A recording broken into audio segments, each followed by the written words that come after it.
కార్తీక పురాణం 6వ అధ్యాయము. దీపదాన మహత్యము. వశిష్ఠుడు జనక మహారాజా, పరమ పవిత్రమైన ఈ కార్తీక మాసంలో దీపదానం సమస్త శుభాలను, సిరి సంపదలను, ముక్తిని కలిగిస్తుంది. ఈ నెల రోజులు శ్రీ విష్ణువును ఆరాధించే వారికి అశ్వమేధ యాగం చేసిన ఫలితం లభిస్తుంది.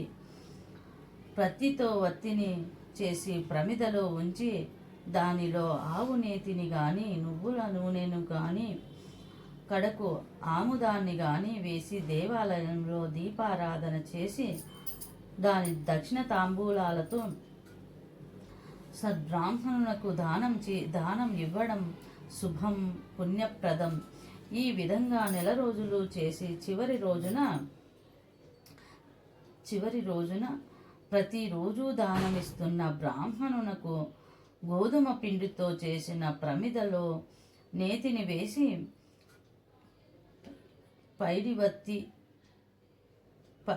పత్తి వత్తిని వేసి వెలిగించి దానిని దానం ఇచ్చిన వారికి సకల సంపదలు, సమస్త ఐశ్వర్యాలు కలగడంతో పాటు మోక్షసిద్ధి కూడా కలుగుతుంది.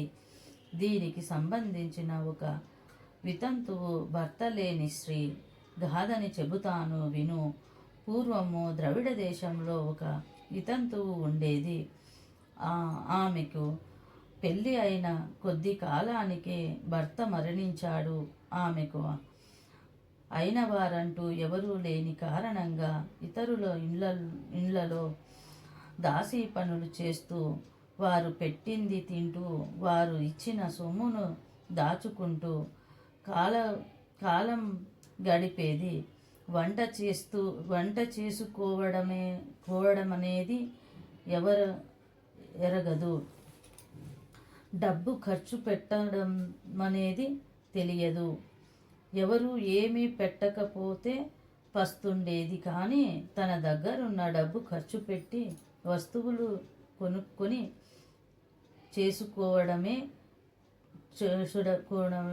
కొనుక్కొని తినడమే చేసేది కాదు. పూచిక పుల్ల కూడా ఖర్చు చేయని పరమ పిసినారి. ఆమె తన దగ్గరున్న ధనాన్ని వడ్డీకి తిప్పుతుండేది. పూజా పురస్కారాలు చేయడం అంటే అసలు తెలియదు. ఆమెకు కాలం ఆ విధముగా గడిచిపోతుండేది. ఒకనాడు ఆమె నివసించే గ్రామానికి శ్రీరంగం వెళ్తున్న ఒక విప్రుడు వచ్చాడు. అయ్యో పాపం అని జాలిపడి ఆమె వద్దకు వెళ్ళాడు. అమ్మా, నేను చెప్పే మాటలు నీకు కోపాన్ని కలిగించినా నేను చెప్పే హితకరమైన మాటలను శ్రద్ధగా విను అంటూ ఆమెకు మానవ కర్తవ్యాన్ని బోధించడం మొదలుపెట్టాడు. అమ్మ, నువ్వు సిరి సంపదల వ్యామోహంలో పడిపోతున్నావు. దాన ధర్మాలను చేయడం లేదు. నువ్వు ఖర్చు పెట్టుకోవడం లేదు. పూజా పునస్కారాలు చేయడం లేదు. నువ్వు జీవితాన్ని వృధా చేసుకుంటున్నావు. రాక వచ్చిన మానవ జన్మను పాడు చేసుకోకు. నీకు నా అనేవారెవరూ లేరు కదా. ఎవరి కోసం అంత ధనాన్ని కూడా పెడుతున్నావు? అమ్మా, ఈ శరీరము మాంసము ఎముకలతో చేసిన గూడు. ఇది ఎల్లకాలము ఉండదు, అశాశ్వతమైనది. ఎప్పుడు ఏ రోజు ఈ ప్రాణాలు అనంతవాయువులలో కలిసిపోతాయో తెలియదు. అందువలన శరీరం కోసం పనికిరాని ప్రాకులాట దేనికోసం? ఈ లోకంలో నీకు ఏమి సుఖముంటుంది? ఎవరు పెడతారు? ఎవరి వలన డబ్బు ఏ విధముగా ఎంత సంపాదించాలనే తాపత్రయమైతే ఉంది. కానీ వాని వలన నువ్వు సుఖపడేది ఏముంది? నిప్పులో పడిన మిడతలాగా ఈ శరీరము శరీరంలోని జీవుడి గతి ఏమిటి? ఈ శరీరంతో చేసిన పనుల వలన వచ్చే ఫలితాలుగా అనేక జన్మలను ఎత్తడం. ప్రతి జన్మలోనూ జీవిత పోరాటం. జీవిని ఏదేని లక్ష్యం అజ్ఞానం, తెలుసుకోకపోవడం అనే చిమ్మ చీకటిలో పడి జీవితాన్ని నిష్ప్రయోజనం చేసుకుంటున్నావు. కూడబెట్టిన సొమ్ముతో దాన ధర్మాలు చెయ్యి. నీ వరకు నువ్వు అనుభవించు. భగవంతుని ఆరాధించు. అతడి సేవలో కాలం గడుపు. నిరంతరం భగవంతుని ధ్యానిస్తూ తరించు. 10 మందిలో నువ్వు బ్రతికి ఉండగా మంచి పేరు సంపాదించుకొని సుఖంగా ఉండు. ఇది పుణ్యప్రదమైన కార్తీక మాసం. ఈ మాసంలో చేసిన ఏ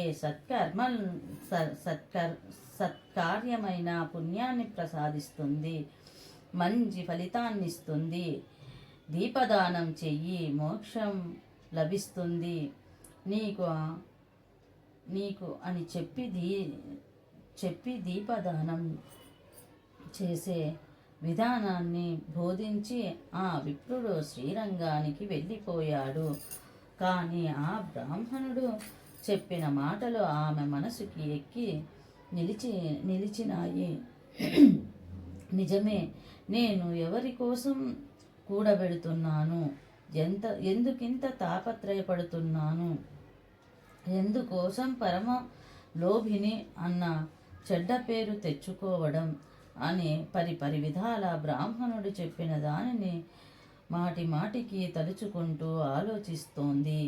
ఒక నిర్ణయానికి వచ్చి సంపాదించిన ధనంతో దాన ధర్మాలు చేసింది. భగవంతుని ఆరాధించింది. బ్రాహ్మణుని మాటయందు